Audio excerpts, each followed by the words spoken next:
Hace ya 8 años, el 10 de julio del 2017, el diario nacional La Tercera publicaba la siguiente noticia. Permítame leerle los primeros párrafos. Esta mañana el bus de la Libertad comenzó su recorrido por las calles de Santiago, donde llegó hasta frente al Palacio de la Moneda. La campaña, que es parte de la organización Citizen Go Chile, Padres Objetores de Chile y el Observatorio Legislativo Cristiano, busca defender una educación libre de ideologías y del derecho preferente de los padres a educar a sus hijos según sus valores. Con el hashtag "Con mis hijos no se metan" y Nicolás tiene derecho a un papá y una mamá, el bus paseo por la Alameda, le falta un tilde al periodista, 5 años para que falte el tilde. El bus paseó por la Alameda hacia el Plaza Italia, donde rodeó la rotonda hasta llegar al Metro Salvador, donde fue retenido. En el Metro Salvador, a pocos minutos de que llegara el bus naranjo que ha recorrido ciudades de México, Estados Unidos, Colombia y España, grupos de la defensa de la diversidad sexual realizaron manifestaciones frente a la Moneda, donde incluso Rolando Jiménez, vocero del Móvil, se puso frente al polémico bus dificultando el tránsito de este. Jiménez manifestó que el bus de la diversidad, que seguirá el recorrido del bus de la libertad y nace como respuesta de esta organización, tiene como principal función contrarrestar el mensaje de odio. La guerra entre el conservadurismo y el progresismo tiene una larga historia, más larga que 2017 sin duda. Pero me atrevería a decir que este evento histórico de julio del 2017 de alguna manera inaugura un nuevo capítulo de esta guerra. Un capítulo particularmente enfocado en la moralidad, la sexualidad y las políticas públicas en torno a estos temas. En estos últimos 8 años, los temas de género han tomado un lugar protagonista en el desarrollo sociopolítico de nuestro país. Hoy día las universidades enseñan ramos que la mayoría de nosotros nunca tuvo, ni pensó tener tampoco. Hoy día el debate público consiste en algunos asuntos que para nosotros, los más viejitos, nos parece medio raro, así como ¿de qué estamos hablando? Pero que los jóvenes en general ya toman por sentado. Y este no es un asunto solo de nuestro país en realidad. En todo el mundo. La llamada guerra cultural de Occidente, ¿han escuchado el término? La guerra cultural de Occidente marca las agendas de las noticias internacionales, desde la definición legal de la mujer conforme a la biología que la Corte Suprema del Reino Unido acaba de dictaminar hace una semana, no sé si leyeron la noticia. La mujer legal en Reino Unido es la mujer biológica. Hasta el desastre financiero que le costó a Disney su intento de reescribir las historias clásicas como Blancanieves para ajustarse a ideas del feminismo. También supieron eso, ¿no? Perdieron miles de millones de dólares en el estreno de Blancanieves, que, si no sabes, exactamente es evidencia del problema. Nadie supo porque nadie fue a verla. Y perdieron un montón de plata por alinearse con alguna de las ideologías de moda. La guerra cultural está más viva que nunca. Por varios años, la presuposición de los cristianos en el mundo es que tenemos que elegir entre uno de estos dos bandos. O eres progresista o eres conservador.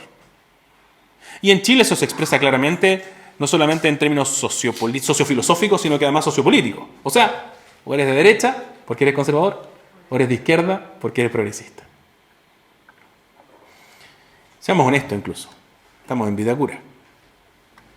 El grueso de nosotros, de nuestros amigos, de nuestros hermanos cristianos, me atrevería a decir, la gran mayoría de la iglesia en Vitacura, estoy hablando no solamente de esta iglesia, sino que de todas, presupone que ser cristiano y ser progresista es una contradicción.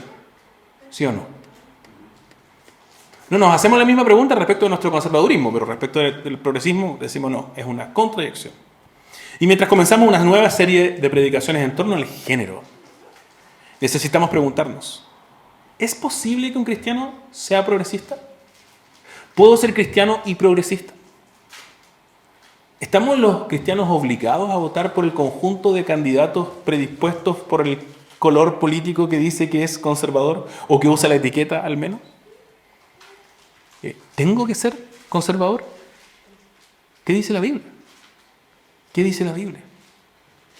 Vamos a ir a preguntarle al único que tiene palabras de vida eterna, porque aquí yo me podría parar a darles mis opiniones súper interesantes, o podríamos pedirle a cada uno de ustedes, de aquí, desde la Hebra hasta Rodrigo, y les digo, ya, pero ¿cuál? Bueno, de este lado también, no quiero excluir el color al otro lado. Aquí está, a la izquierda. ¿Cuáles son nuestras ideas Podríamos hacer un sondeo, ¿no? Pero lo que estamos aquí, no venimos para eso. Venimos a escuchar lo que Dios tiene que decirnos. Así que vamos a ir a nuestro Señor Jesucristo y vamos a ver lo que Él nos tiene que decir en Marcos 7, del 1 al 13. Mientras ustedes lo buscan en sus Biblias, porque todos trajeron sus Biblias, porque aunque está aquí, yo espero que cada domingo ustedes traigan sus Biblias. Todavía sigo teniendo esa esperanza, no sé si ya debería rendirme. Abrir sus Biblias, aunque sean sus celulares, aunque sean sus tablets digital, ponlo en modo avión y revisa la Biblia. Y toma nota, porque ahí vas a poder tomar nota y decir, ¿sabes que tengo una pregunta respecto a esto? Esto no me gustó, esto sí me gustó. Todas estas cosas son importantes para nosotros. Y vamos a orar para pedirle al Señor que nos ayude a entender. Padre Celestial, te damos gracias porque tú nos hablas. No venimos aquí a aprender veditas, a hacer meditación trascendental, a ver si es que nos comunicamos con alguien de más allá. Venimos aquí con la certeza de que tenemos un Padre que nos ama y que quiere hablarnos, que quiere dirigir nuestras vidas. Hemos visto evidencia de que tú estás allí para nosotros y queremos pedirte hoy día que tú nos hables con fuerza para que podamos escuchar y para que podamos obedecer tu palabra. Ayúdanos y danos la humildad. Abre nuestros oídos para que lo que escuchemos lo recibamos sopesándolo y podamos darnos cuenta una y otra vez que realmente tu palabra es mejor que la vida. Bendícenos, Señor, y guía nuestros pensamientos. En el nombre de Jesús. Amén. Hermanos, les invito a poner atención a la palabra de Dios. Marcos 7, del 1 al 13, dice así. Los fariseos y algunos de los escribas que habían venido de Jerusalén se reunieron alrededor de él y vieron que algunos de sus discípulos comían el pan con manos inmundas, es decir, sin lavar. Porque los fariseos y todos los judíos no comen a menos que se lave las manos cuidadosamente, observando así la tradición de los ancianos. Cuando vuelven de la plaza no comen a menos que se laven, y hay muchas otras cosas que han recibido para observarlas, como el lavamiento de los vasos, de los cántaros y de las vasijas de cobre. Así que los fariseos y los escribas le preguntaron, ¿por qué tus discípulos no andan conforme a la tradición de los ancianos, sino que comen con manos inmundas?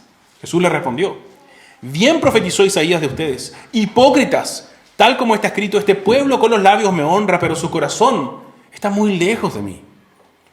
Mas en vano me rinden culto, enseñando como doctrinas preceptos de hombres. Jesús entonces les dijo, dejando el mandamiento de Dios, ustedes se aferran a la tradición de los hombres. También les decía, astutamente ustedes violan el mandamiento de Dios para guardar su tradición. Porque Moisés dijo, honra a tu padre y a tu madre, y el que hable mal de su padre o de su madre que muera. Pero ustedes dicen, si un hombre dice al padre o a la madre, cualquier cosa es mía con que pudiera beneficiarte, pucha, es corbán, es decir, ofrendas a Dios. Ya no le dejan hacer nada en favor de su padre o de su madre, invalidando así la palabra de Dios por la tradición de ustedes, la cual han transmitido y hacen muchas cosas semejantes a esta. Hermanos, esta es palabra de Dios. Gracias, Señor. Ustedes saben que entre el último libro del Antiguo Testamento, en nuestras Biblias sería Malaquías, me parece. No, en nuestra Biblia es otro libro. En la tradición hebrea es Malaquías. No me acuerdo con cuál se cierra. Bueno. Pero pasaron 400 años entre el fin del Antiguo Testamento y el comienzo del Nuevo, es decir, los tiempos de Jesús. En esos 400 años, los judíos, la gran preocupación de los judíos era, Dios nos ha expulsado de la tierra. Habían sido expulsados, habían sido destruido el templo, habían sido exiliados.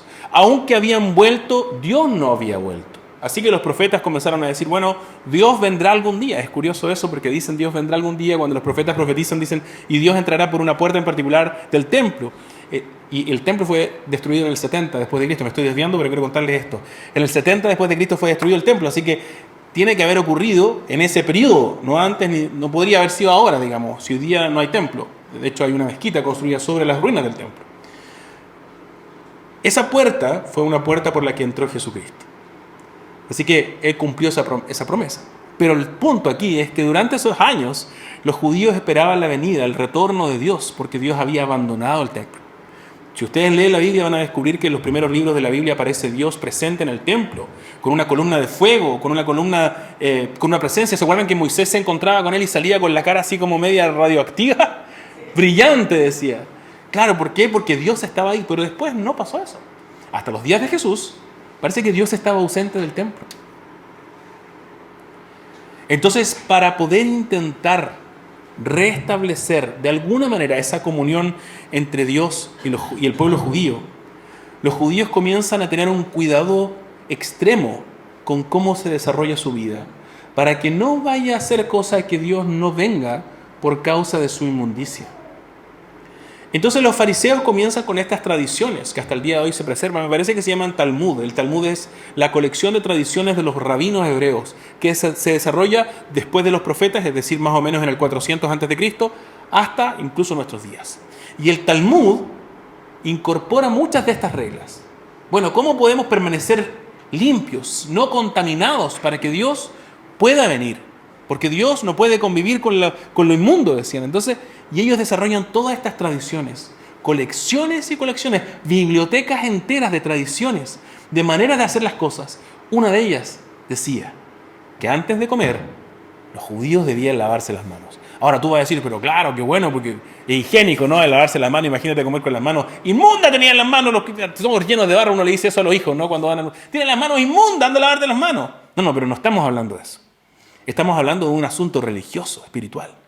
Los judíos creían que al lavarse las manos, purificaban sus manos de cualquier impureza espiritual que pudiera estar contaminándoles y por lo tanto previniendo que Dios viniera. ¿Sí? Entonces, cuando el texto dice que estaban inmundos los discípulos de Jesús, no están diciendo que comían con las manos sucias nomás, o estaban embarradas las manos. Están diciendo que sus manos no estaban purificadas espiritualmente o litúrgicamente. Ahora, Jesús no es muy paciente. Es interesante porque Jesús está ahí. Dios vino, está frente a ellos. Y ellos no quieren nada que ver con Jesús. Están preocupados de lavarse las manos y seguir con los ritos. Seguir al pie de la letra la biblioteca de presuposiciones rabínicas y tradiciones humanas que tienen ahí en el mueble. Mira, ahí te quedan un par de volúmenes todavía. Entonces Jesús ve esto, lo confrontan, ¿no? Dice, oiga, pero ¿por qué no se lavan las manos? Andan inmundos, les dice. Y Jesús dice, bien profetizó Isaías de ustedes, son hipócritas, les dice a la cara, en el verso 6. Este pueblo con los labios me honra, de la boca para afuera nomás, pero su corazón está muy lejos de mí. Ahí está el Dios encarnado, frente a ellos. Y dice, no, anda a lavarte las manos. No, ¿cómo ver? No, yo no te quiero reconocer. Lo importante es que tu discípulo no se lave las manos. En vano me rinden culto, dice el verso 7, que es una cita de Isaías, por cierto. Enseñando como doctrinas, preceptos de hombres. ¡Ojo ahí! ¿Cuál es el problema? Cuando enseñamos como enseñanza de Dios un mandato, una tradición, un pensamiento, una reflexión o una ideología humana. Así que Jesús dice en el verso 8, dejando el mandamiento de Dios, ustedes se aferran a la tradición de los hombres. También les dice en el 9, astutamente, engañosamente violan ustedes el mandamiento de Dios para guardar su tradición. O sea, cuando ponemos la tradición de los hombres, las ideologías, los pensamientos y reflexiones humanos y la palabra de Dios, estos compadres agarran el mandamiento de Dios y como quieren desobedecerlo, cuando tienen que elegir cuál obedezco, ¿a quién obedecen? A la tradición de los hombres. Astutamente violan el mandamiento de Dios para guardar su tradición. Increíble. Más tarde hace un comentario Jesús respecto del Corbán. Resulta que había una manera de dedicar tus posesiones a Dios, ¿no? Era casi como un voto de pobreza. Es mío, esto es medio tramposo. No sé si han visto, yo me acuerdo que tenía un cura cuando era niño, que andaba en un auto que en ese tiempo era pero impensable, maravilloso. Tengo voto de pobreza. Y yo decía, ¿qué tipo de voto de pobreza es este? Decía, claro, es medio engañoso. No, es que no es mío. Claro, estaba a nombre de la diócesis, no tengo idea de cómo funcionan esas cosas, pero no es mío. Pero tenía un montón, pero no es mío, ¿no? Voto de pobreza. Estos gallos hacían algo parecido. Decían, mira, mamá, papá, el Señor me ha mandado, ¿cierto? Honra a tu padre y a tu madre. Me ha mandado a cuidarlos. Ustedes cuidaron de mí cuando yo era niño, yo los voy a cuidar cuando ustedes sean mayores. Mientras están en eso, ellos dicen, pero mira, qué lástima. Porque yo dediqué todos mis bienes al Señor, no te lo puedo dejar. Así que pucha, que te vaya bien, pues papá. Vas a tener que seguir trabajando nomás a los 90. Me parece que conocía esa historia. Eso es lo que hacían los judíos. Violaban el mandamiento de Dios, uno de los 10 mandamientos, para usar como chamullo peludo una de estas tradiciones. Así que bueno, hay muchas de estos problemas, pero el punto central aquí es que cuando eligen mal. Y eso es lo que confronta Jesús. Jesús confronta, no que tengan tradiciones. Está bien pensar cómo lo hacemos y tradiciones y pensar con la cabeza y desarrollar cultura, está bien. La crítica de Jesús es que cuando desarrollan tradiciones, están desarrollándolas de tal manera que dejan la palabra de Dios a un lado para aferrarse a las tradiciones humanas. El texto claramente, Jesús claramente nos enseña que la única fuente de dirección para la vida del pueblo de Dios, si tú crees que quieres seguir a Jesús, la única fuente de dirección para tu vida no puede estar mezclada, la única es la palabra de Dios. Ninguna tradición, ninguna reflexión humana, por piadosa, por linda, por convincente, por que entusiasta, todo el mundo cree lo mismo, todos en la universidad me dicen que sí, todos mis amigos están de acuerdo con esto. Ninguna ideología, ninguna filosofía, ninguna postura u opinión debe sustituir a la palabra de Dios en la vida de un cristiano.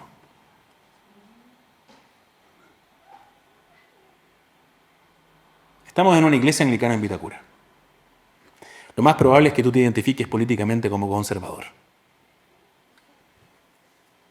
No nos saquemos la suerte entre gitanos, amigos. Lo más probable es que te hayas convencido de que debes ser políticamente conservador porque eres cristiano. O sea, como cristiano es tu deber identificarte con este color ideológico llamado conservadurismo. Así que le aguantamos las leceras al hombre naranjo allá de Estados Unidos, para no decir nombre. Le aguantamos todas estas locuras al mundo conservador porque el mundo conservador, yo tengo que ser conservador, así que como somos lo mismo, ser cristiano es ser conservador es ser cristiano. Lo hacemos sinónimo, lo mezclamos. Sin embargo, esta historia fue registrada justamente para advertir a los primeros cristianos que la exaltación de la autoridad de cualquier tradición o reflexión humana nos expone al peligro de llevarnos a rechazar la autoridad de Dios mismo. Si yo estuviera diciendo esto en Ñuñoa, probablemente haría la ilustración con el lado progresista, pero estoy en Vitacura. Entonces me toca hablarle a ustedes, no a los de Ñuñoa. Así que tu cabeza está diciendo, el pastor parece que es progre, mira, está contra los conservadores. No, que aquí estamos conservadores, somos la mayoría de nosotros muy conservadores. Entonces tenemos que tener cuidado con cómo esa ideología puede traicionarnos. Y esa es justamente la advertencia para nosotros. Vengas con tu progresismo empedernido o con tu conservadurismo grabado en piedra, hoy Jesús te advierte que este tipo de lealtad ideológica te va a llevar inevitablemente, escucha con atención, ese tipo de lealtad ideológica te va a llevar inevitablemente a rechazar la palabra de Dios. Dejando el mandamiento de Dios, ustedes se aferran a la tradición de los hombres. Astutamente ustedes violan el mandamiento de Dios para guardar su tradición. Da lo mismo el color. Da lo mismo cuántos de tus amigos están de acuerdo.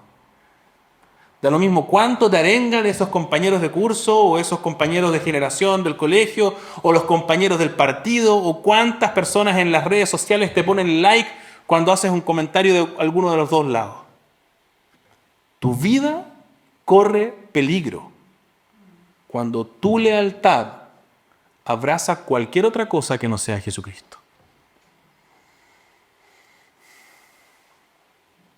Cuando tú comienzas a caminar el camino con las instrucciones de otro manual, te vas a desviar del camino. Tú estás llamado a ser una oveja que oye su voz y la sigue. En 1992, una de las bandas favoritas de mi adolescencia venía a Chile, Iron Maiden. Tuve el privilegio de trabajar con ellos años después como sonidista, como stage manager. En ese tiempo, en el 92, el cardenal Jorge Medina intervino ante el gobierno, dijo, esto no puede ocurrir, esta banda es paganísima, satánica. Claro, los monos de Iron Maiden, las ilustraciones de las portadas son feas, así tienen unas calaveras bien feas, no sé si las has visto. A todo esto yo conocí personalmente al baterista de Iron Maiden, que es cristiano, ama al Señor. Es muy entretenido, el Nico McBrain se llama, buenísimo. Nico me acuerdo, pero no sé si McBrain, quizás estoy equivocado. ¿Sí, McBrain? Increíble. Y ahí hay unos videos del dando testimonio de Cristo, predicar, es maravilloso. Bueno, pero Jorge Medina no opinaba lo mismo. El cardenal en ese tiempo de Santiago dijo, no, esto no, estaba en Valparaíso, me parece, en ese tiempo. Y acusó al grupo de atacar a la cristiandad. El concierto finalmente fue suspendido en el 92. 2 décadas pasaron, 19 años para ser exacto. Y el mismísimo cardenal Jorge Medina públicamente defendía los abusos sexuales de Karadima, declarando que un joven de 17 años, estoy citando, un joven de 17 años ya sabe lo que hace. ¿Conservador o progresista? Nosotros, hermanos, estamos llamados a conformar nuestra vida entera, incluyendo nuestras ideas y opiniones, en lealtad a la palabra de Dios y no a nuestras ideologías de origen. Porque cuando no nos rendimos por completo a la palabra de Dios, tarde o temprano se revela la hipocresía de nuestra moralidad, la hipocresía de nuestro cristianismo, que en realidad no es un cristianismo verdadero, porque realmente no queremos seguir a Jesús, queremos seguir a Jesús en la medida en que nos convenga. Queremos ocuparlo como moneda de cambio, para ocupar ese lugar de privilegio, para salir en el diario, para hablarle a las autoridades, pero cuando a la hora de las que hubo, ahí queda nuestra lealtad al Evangelio y nos convertimos en hipócritas, tal como Jesús dice. En esta serie, mi labor deliberada, dada por Dios, es desafiar tus presuposiciones ideológicas. Es mi labor ofender tus opiniones políticas. No porque me guste, sino porque todas ellas te están arrastrando lejos de Cristo. Es mi labor ofender tus presuposiciones filosóficas. No porque me guste, sino porque estás poniendo tu vida en riesgo al seguir la voz de otro que no es tu pastor. Como iglesia vamos a disponernos humildemente a permitir que la palabra de Dios nos hable con autoridad para darle el lugar adecuado a esas tradiciones. Opiniones de hombres e ideas humanas que quizás todavía podemos sostener algunas de ellas, pero no acá. Acá. Y déjenme decir esto, esta es la base de ser protestante. Es el meollo del protestantismo a nivel mundial, por 500 años lo ha sido. La razón por que la iglesia protestante existe es porque le dijimos a la iglesia cristiana católica romana en ese momento y dijimos, hermanos, esto está mal. Ustedes están poniendo las tradiciones de hombres al mismo nivel que la palabra de Dios. Y por muy buenas que pueden ser las tradiciones de hombres, no pueden estar al mismo nivel. La palabra de Dios siempre debe primar por las ideologías del frente y también por las nuestras. Como pastor te quiero invitar a prepararte espiritualmente en oración. Porque el proceso en el cual yo voy a confrontarte es un proceso complicado. Es fácil que tú salgas de aquí los domingos diciendo, no, esta cuestión no me gustó. En vez de preguntándote cómo Cristo te está desafiando a seguirlo.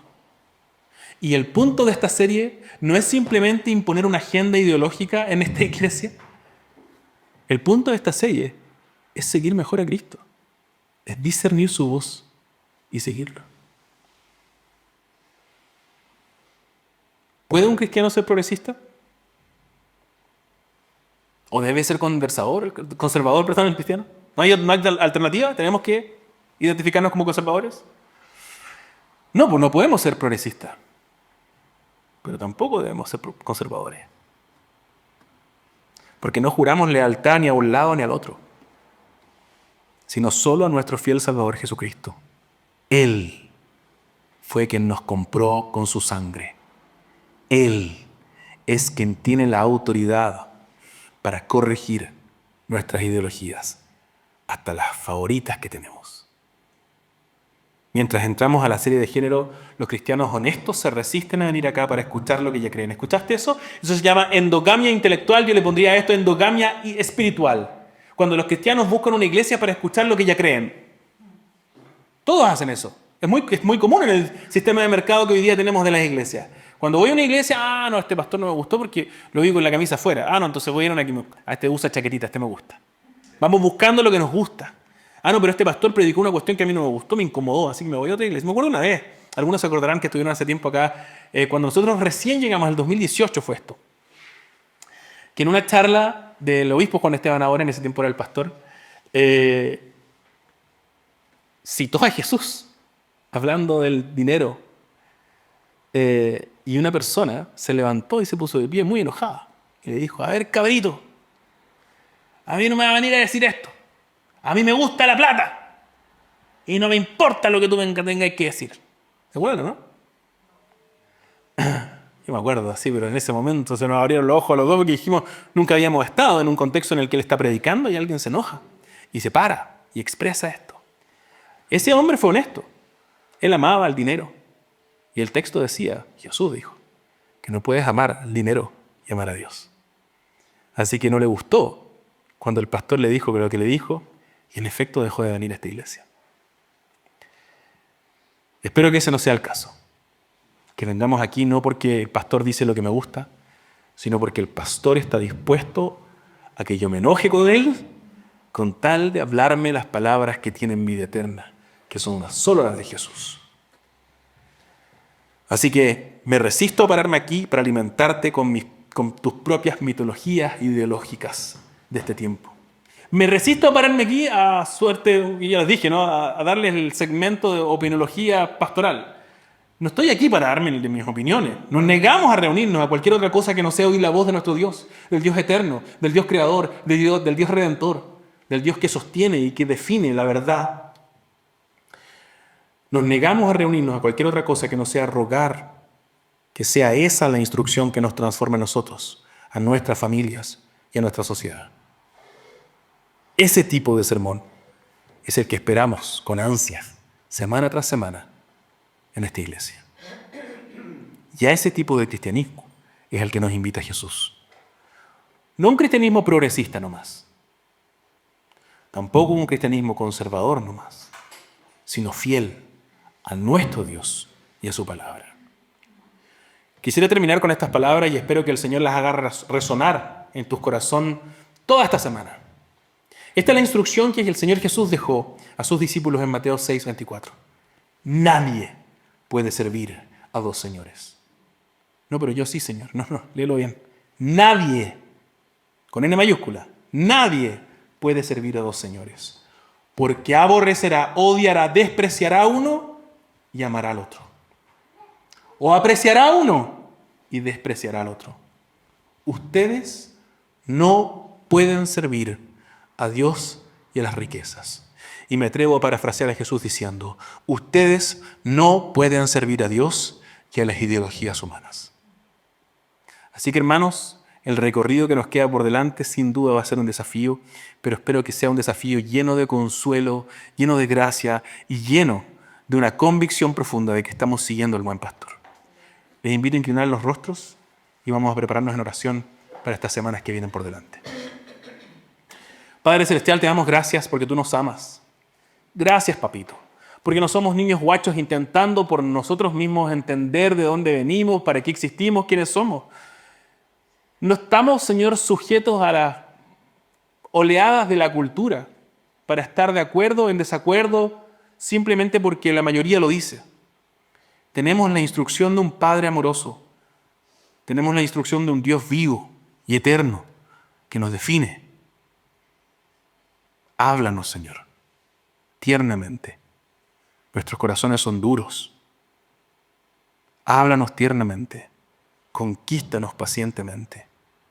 No nos sueltes, Señor. Te pido por cada uno de mis hermanos, cada uno de los chicos que veo aquí con nosotros hoy día. Espíritu Santo, ven a guiarnos juntos. No hacia ideologías humanas empaquetadas, ficticia y artificialmente, sino a ti. Queremos conocerte a ti, Jesús. Y queremos abrir nuestros corazones para que tú los conquistes y nos definas una y otra vez. Te pedimos eso a lo largo de estas semanas en esta serie. Y te pido eso para todos nuestros amigos, los que están aquí presentes y los que van a ver esto después. Te pedimos por ellos, para que tú nos guíes y seamos ovejas que escuchen tu voz y te sigan. En el nombre de nuestro buen pastor Jesús. Amén.